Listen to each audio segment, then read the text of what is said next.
mkoa hautaweza kutusaidia kwa sababu mkoa ndio unaopanga cheni yao. Na watu wengi sasa hivi vitu tunavyoona, watu wanapanga cheni kwa ajili ya uchaguzi, waje wachaguliwe uchaguzi unaokuja. Tegemea au tunaenda kukata rufaa ili haki iweze kutendeka. Tutafika hadi ngazi husika ya taifa ili kuweza kupata ufafanuzi, lakini pia swala letu kupata mwafaka. Kuelekea uchaguzi wa chama cha soka wilaya Karatu KDFA ambao utafanyika Julai 20 mwaka huu, wagombea wawili ambao ni mgombea wenyekiti na makamu wake wamejitokeza na kusema watakata rufaa baada ya kutoridhishwa na maamuzi ya kamati ya uchaguzi mkoa wa Arusha ARFA ya kuwakata majina yao kwa sababu ya kutokuwa na vigezo, kitu ambacho wamesema sio kweli.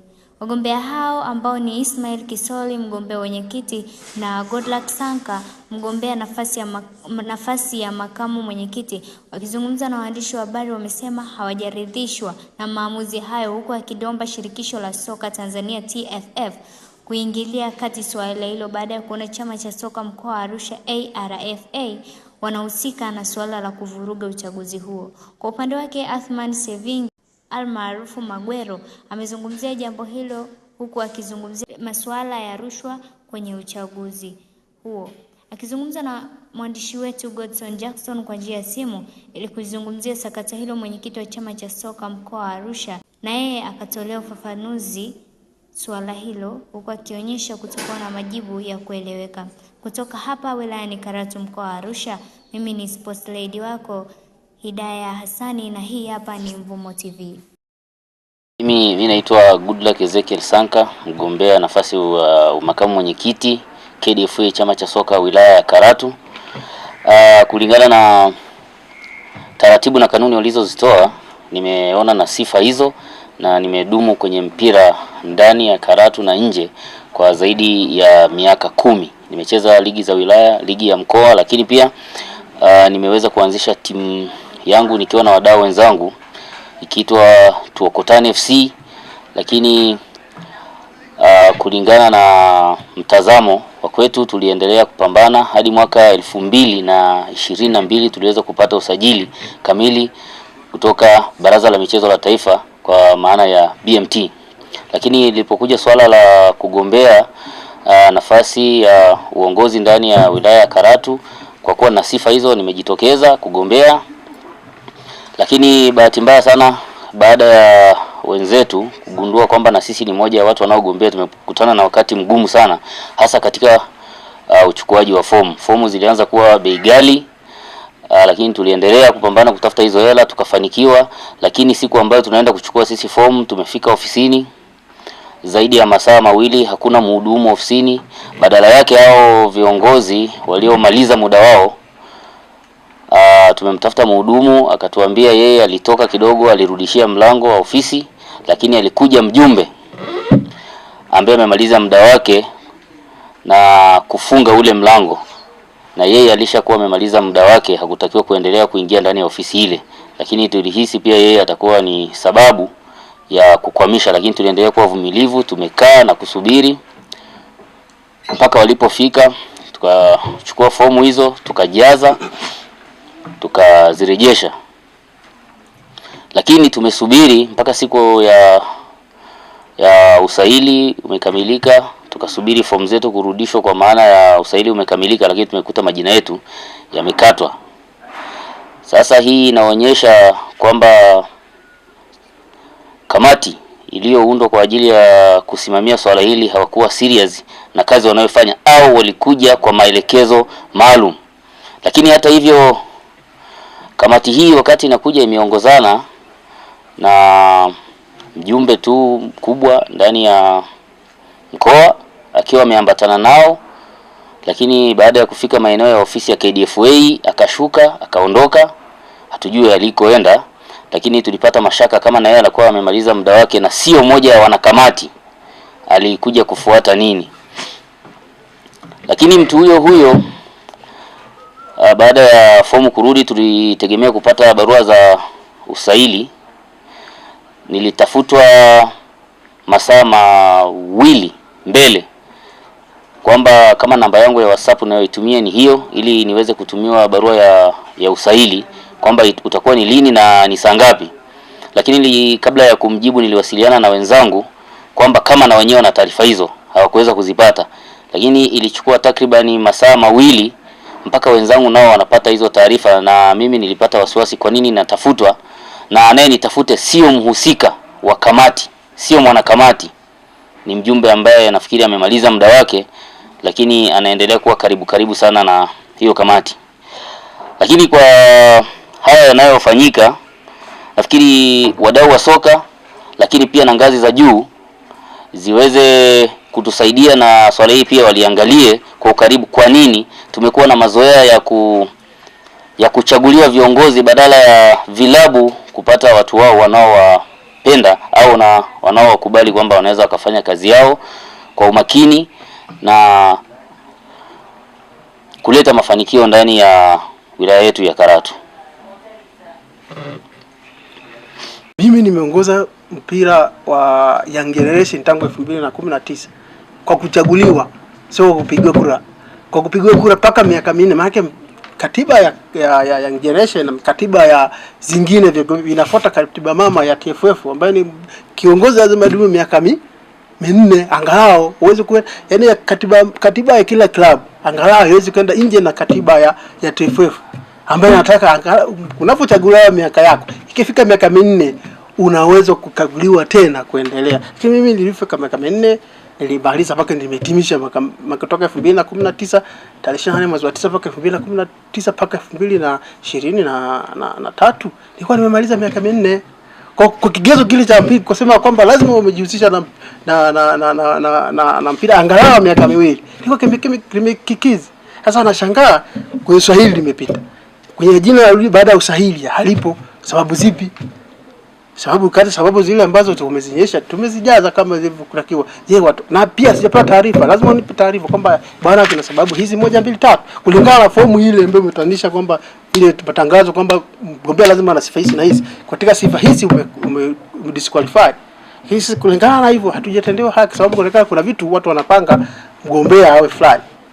Sasa haiwezi kutendea haki sababu hata mimi mwenyewe nilifuata kumwambia wana Karatu wanahitaji mtu ambaye anapenda mpira.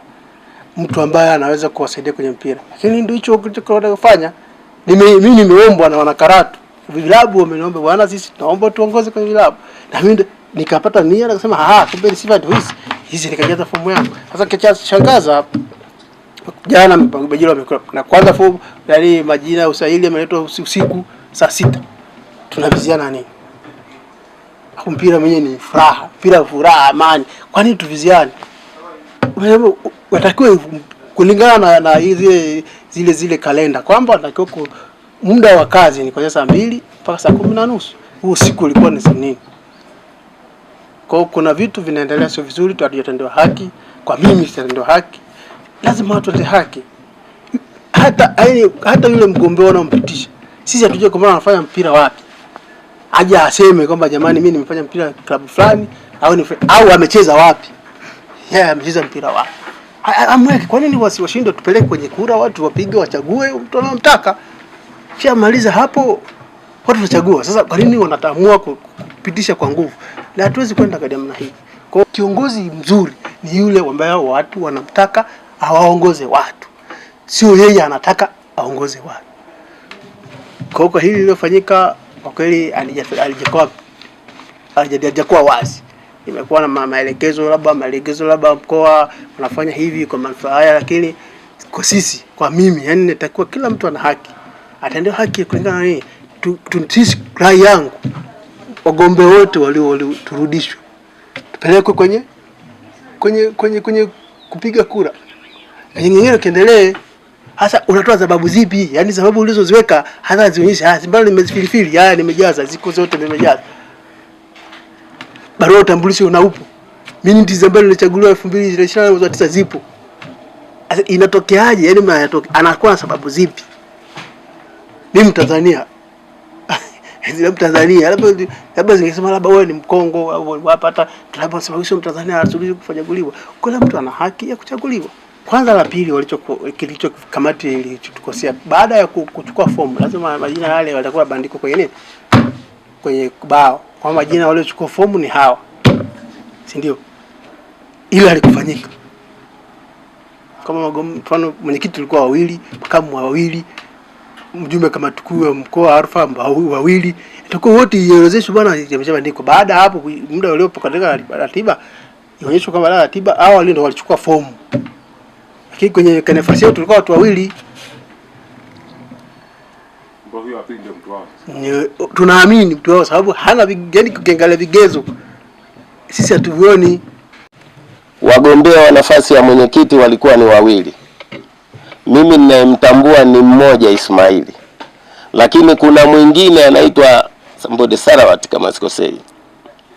Huyu bwana mimi simjui, lakini hata hivyo mkoani huko mwenyekiti wa mkoa walimchagua yule kuwa mjumbe huko mkoani alikuwepo, na wao wakawa wanamwandaa huyo ili awe mwenyekiti wa wilaya ya Karatu.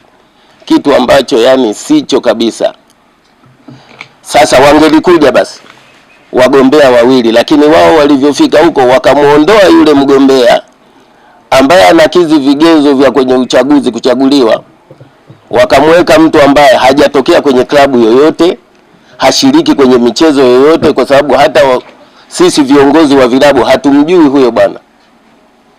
Sasa hili limetupelekea kwa kweli tupate jazba ya kuamua kuja kwenye kikao hiki, maana mtu hata ukikao ukizungumza utazungumza mwisho utapitiliza, lakini nitatumia hekima sana kuzungumza juu ya haya.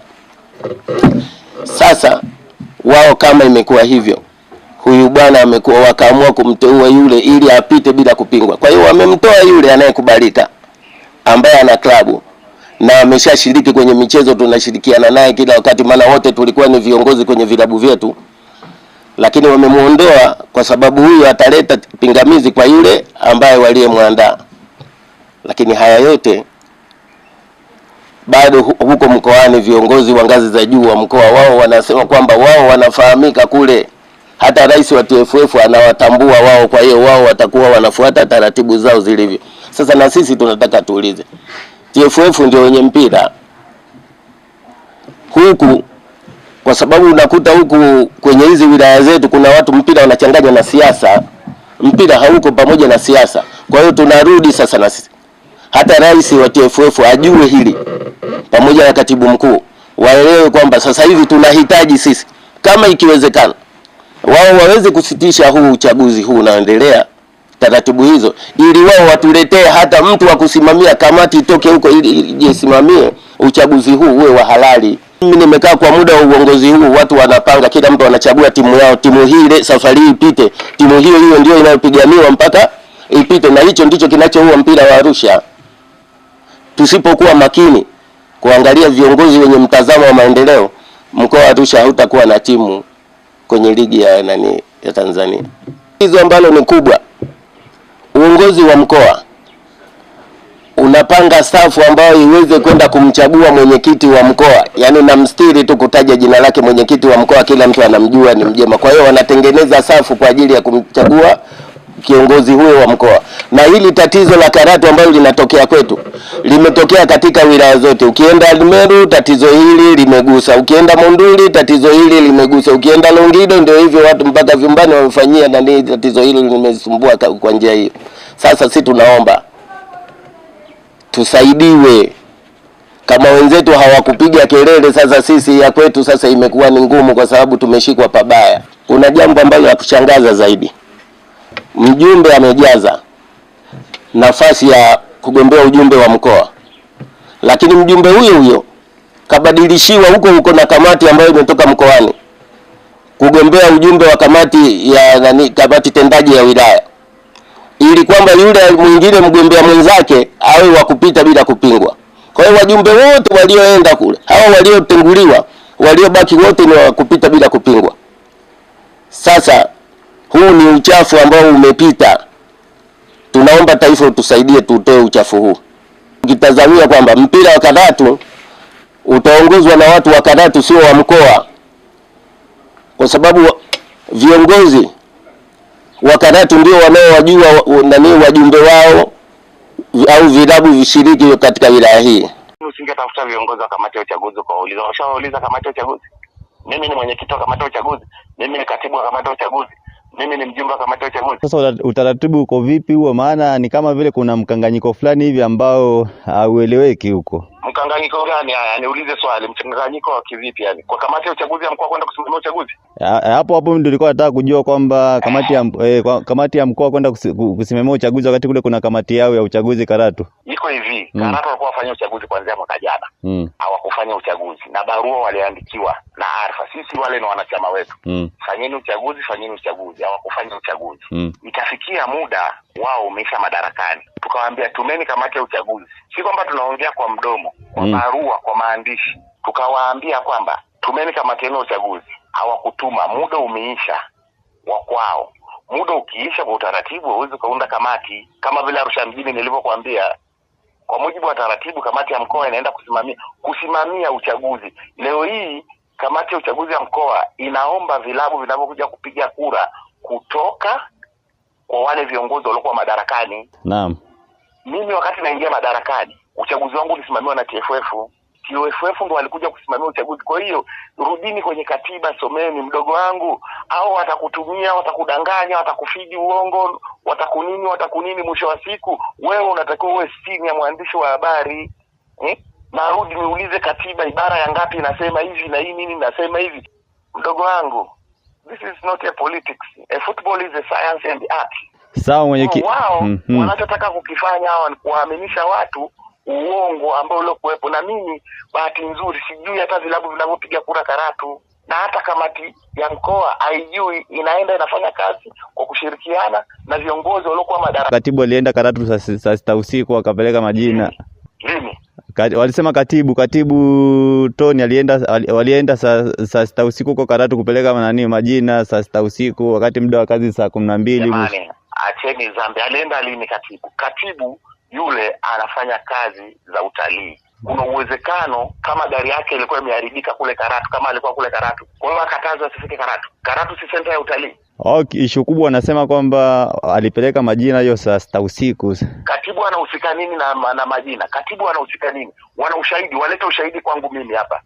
Kama katibu alipeleka majina, katibu hatakiwi kuingilia hata kamati ya uchaguzi ya chochote. Hata mimi unavyoniambia hapa sijui chochote kinachoendelea. Mimi hata majina hayo unaoniambia sijui chochote. Ndio nimesikia kuanzia jana, ndio nikaanza kuuliza kuna nini kinachoendelea. Sijui chochote. Nenda kanitake kamati ya uchaguzi, sijui kuipigia simu, sijui kinachoendelea chochote. Ule ni uchaguzi ambao unatakiwa uhuru, watu wa Karatu ndio waamue viongozi wao ni kina nani. Na kamati ya uchaguzi inafuata kanuni za TFF, kanuni za Arfa kusimamia uchaguzi na kanuni za Karatu KDFA.